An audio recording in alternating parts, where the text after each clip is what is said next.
yoga teacher, Dharma coach. She is all about making people more open and connected to their lives so that they can embrace and get and deal with, frankly, this busy, hectic Austin lifestyle that we all love so much. So please give a warm Creative Mornings welcome to Gemma Parmar, please. Wow, it feels so surreal to be up here. I'm feeling pretty grateful and honored to be able to speak to you all about spirituality.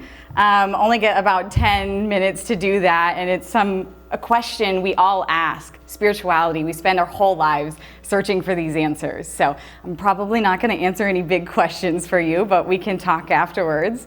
But today I'm going to talk a little bit about what it means to live a spiritual life, how I got into spirituality, and then how sound really expanded that journey for me. Sound was really an important piece, and I don't know if you just felt the energy with the band here, but that shifted some things, right? It made us feel alive and energetically moving, and so it's this powerful thing. And you know, I was thinking about what would I say here this morning, and one of my classes, I had a student say, it's a recovery meditation I teach for boys about 18 to 24 who are trying to be sober, and they live in a halfway house together. And we were doing a check-in. We're with each other for about 8 weeks, and we were doing a check-in about our spiritual progress, our meditation practice, just like where we're at in the journey. And one student goes, "I just don't feel very spiritually fit today." And I was like, what does that mean to you? What does it mean to be spiritually fit? We all have this idea of what is spiritual, what is not spiritual, and sometimes it can put us in a box, sometimes it let us grow and expand. And so I said to him, "What does that mean to you?" And he says, "I don't know. I don't know." And so sometimes spirituality isn't about finding the right answer, but staying in the question. And so I told him, the next 10 days, just ask yourself, what does it mean to be spiritually fit? And then throughout your day, pay attention, notice. What actions are you taking? What are you saying in your mind? Does that go along with what spiritually fit is? And for me, my definition of spirituality and how I connect to what it means is spirituality is about connection. It's about connecting to self and things outside of self. And I feel in order to live a spiritual life, for me, I have to have a commitment to loving presence, to be able to show up in the moment, present with all of you, with myself, with loving kindness, to treat myself with compassion through all those moments that life brings us. And then second, connection. My spiritual practice, it really requires being connected with other people, connected to myself, to my environment, to the earth. And then the last one is joyful service. Living a spiritual life to me feels like finding my joy, following and finding my joy.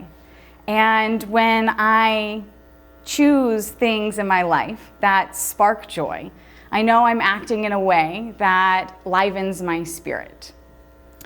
And so, how did I get there, right? I'm not just this happy, radiant being. I haven't always been like this. And there's a lot to my story, but without going into all the little details and listing off all my things that's happened to me, I want to tell you about how I found mantra, singing and chanting mantra. And in my yoga practice, it started about 2019 where I really actually got into a yoga journey.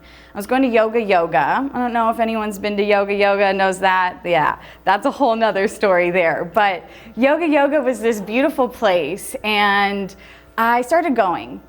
And I was working as a travel agent at the time. I worked for a golf company, and had this really amazing career, and my life was really expanding here in Austin.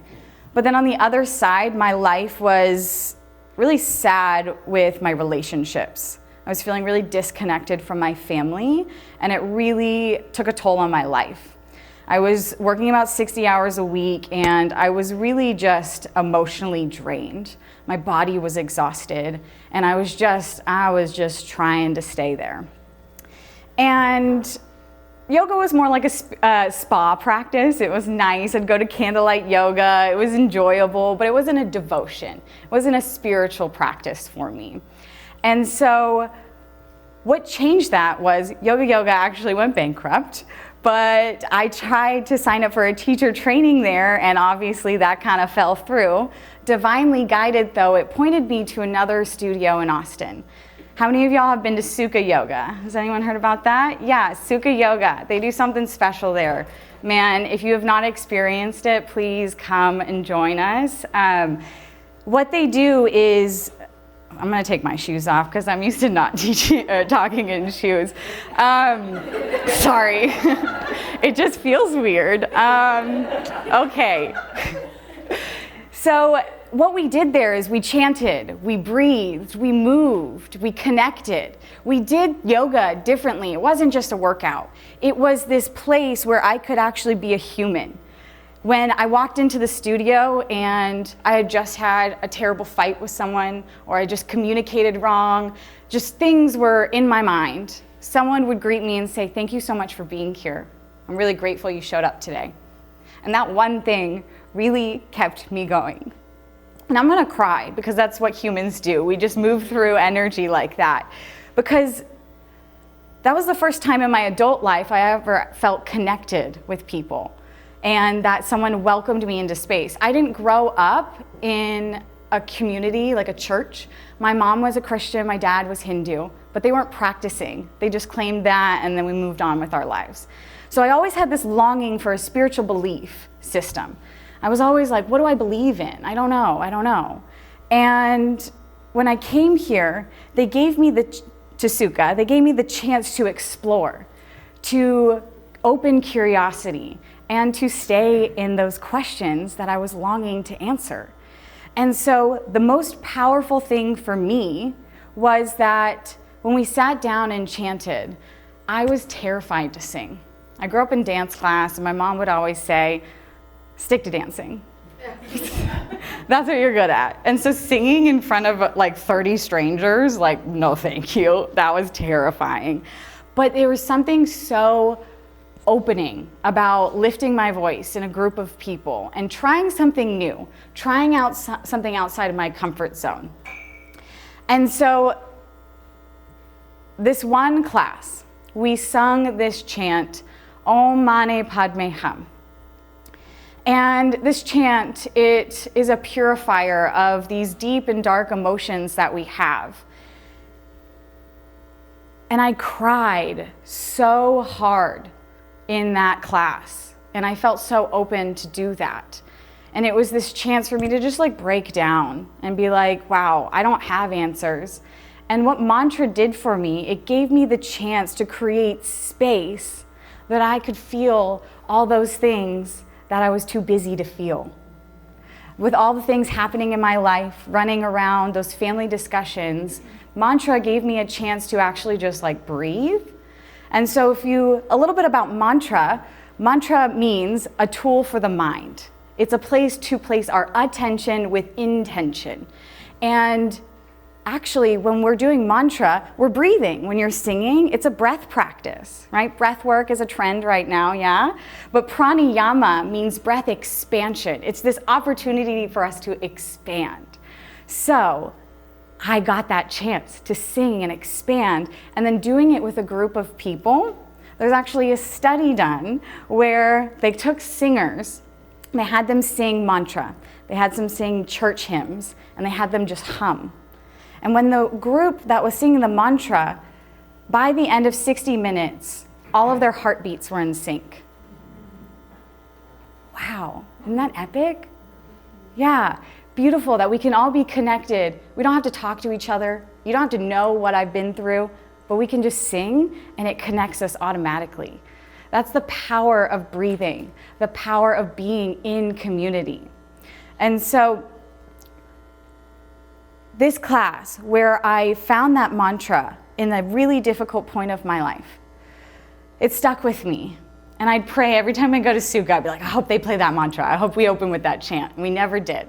And I actually found out last weekend that my teacher forgot the chords for 2 years. And I learned them last weekend because she remembered them, and I am going to play it for you. But that mantra was this little thing that tugged on my heart, and it just sat there. And then anytime I'd go through something that was difficult or hard, or I didn't know what to do, I'd just say that to myself. I just say, Om Mani Padme Hum. Om Mani Padme Hum. And it was this place to just create space so that I wasn't searching or looking or trying to find the right answers. I was just creating space. And that really inspired me in my own yoga journey and my teaching journey of I'm here, I'm so passionate to help you explore something that makes you find joy, something that helps create space in your life. Because it's not about fixing yourself, it's not about being healed, it's just creating space for the experience that you're having. Whatever the experience is, the band, they ended their second song with Darkness Comes for Everyone. Yeah, and spirituality is about welcoming that darkness and showing up. How do you experience it? It's a place for us to open and create spaciousness. And one more thing I'll say is mantra was my doorway. There are so many doorways into spirituality, and it's all about connecting back to yourself and what your doorway is. So finding that joy, being in loving presence with that joy, and connecting with yourself and others in that. So we can be creative with our spiritual practice. We can dance, we can sing, we can hang out. It doesn't have to be a ritual. It doesn't have to be a certain religion or a lineage. It just has to be this chance to explore ourselves, to open up and be curious and, okay, maybe we don't find the answer. But that spaciousness, there's a lot that's going to come up in that. So I'm more about the experience of spirituality. There's like two ways. There's like the intellectual path and there's the spiritual path. There's the experiential path. And I'm more about the practice, less scholarly. I love listening into some philosophy, but I love being in it. So I'm gonna give you some sound and we're gonna just be, and we're gonna breathe, and we're gonna experience whatever you're here to experience today. So I'm gonna get my little instruments over here, and then we're gonna breathe and we're gonna do a little sound. Does that sound good? Yeah. All right, cool. It doesn't matter if you can see me, because this is an experience for you. This is about how you're with yourself. So find yourself. Notice your posture. Notice how you're sitting in your chair. Feel your body. Sitting, your feet on the ground.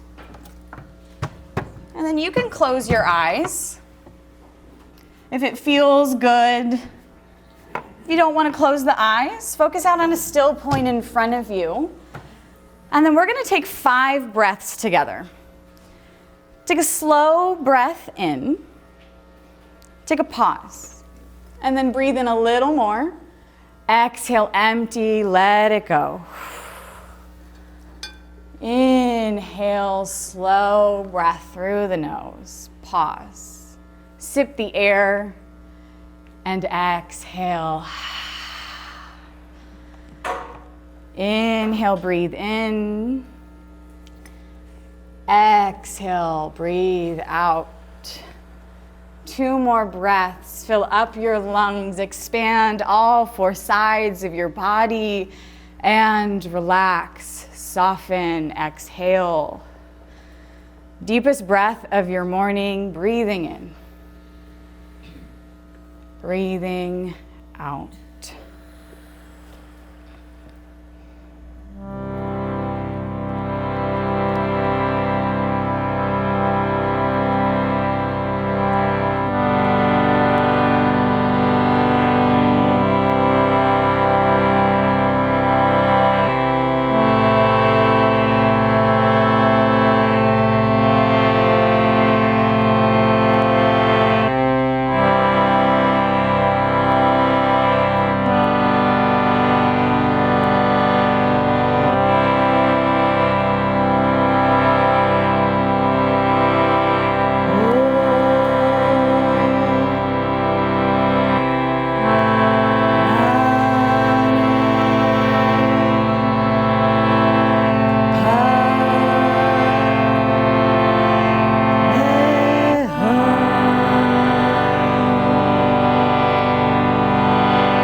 Keeping this inward peace, stay connected to yourself.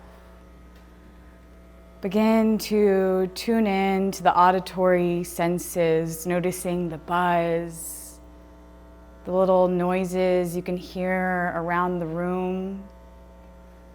Notice any lingering smell wafting into the nostrils, or the taste of coffee or tacos on the tongue.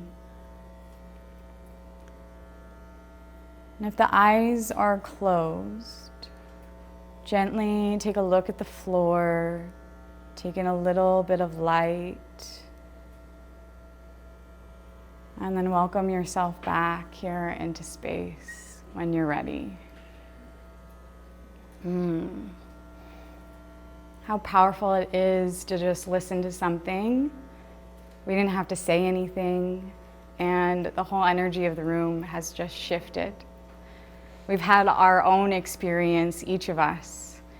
And I think the final message I want to leave you all with is that spirituality with a gentleness, a loving presence, can really open your world. When you treat yourself with kindness through all the things, all the darkness, and all the questions, there is room to grow, there's room to expand, and there's room to connect. Thanks so much for being here. I appreciate you all, and I would love to connect more. Yeah, finito.